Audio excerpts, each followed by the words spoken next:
দেশের মতো ইতালিতেও নির্বাচনী প্রচার ও প্রচারণা চালাচ্ছেন বসবাসরত প্রবাসী বাংলাদেশিরা। কর্মব্যস্ততার ফাঁকে তারা ভোট চাইছেন পছন্দের প্রতীকের জন্য। সেই সঙ্গে বাংলাদেশের নিজ এলাকার মনোনীত প্রার্থীদের বিজয়ী করতেও প্রবাসী রাজনৈতিক কর্মীরা ভার্চুয়ালিও কাজ করছেন। লাবণ্য চৌধুরীর প্রতিবেদনে বিস্তারিত। ইতালিতে বসবাসরত প্রবাসী বাংলাদেশিরা আগামী 12 ফেব্রুয়ারি জাতীয় সংসদ নির্বাচনকে সামনে রেখে করছেন প্রচার ও প্রচারণা।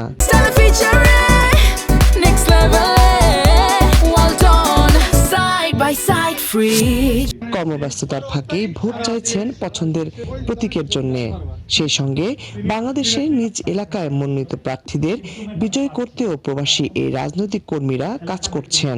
সিলেট 3 দক্ষিণ সীমা বালাগঞ্জ মানুষের অবহেলিত মানুষ, আমরা অবহেলিত মানুষ। আমরা চাই একজন যোগ্য প্রার্থী বাংলাদেশের মানুষের আগামী দিন সুন্দর সুষ্ঠ একটি পরিবেশ, বিশেষ করে প্রবাসীদের জন্য একটা প্রবাসী বান্ধব সরকার গড়ে ওঠার জন্য। দেশের টেকসই উন্নয়ন, নারী ও যুবকদের কর্মদক্ষতা বৃদ্ধি এবং প্রান্তিক কৃষকদের দৃশ্যমান অর্থনৈতিক মুক্তি ত্বরান্বিত করতে ভোট দেওয়ার আহ্বান জানান।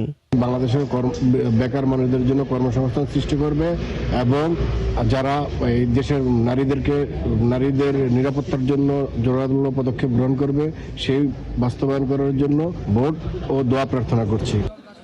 লাবণ্য চৌধুরী, ৭১।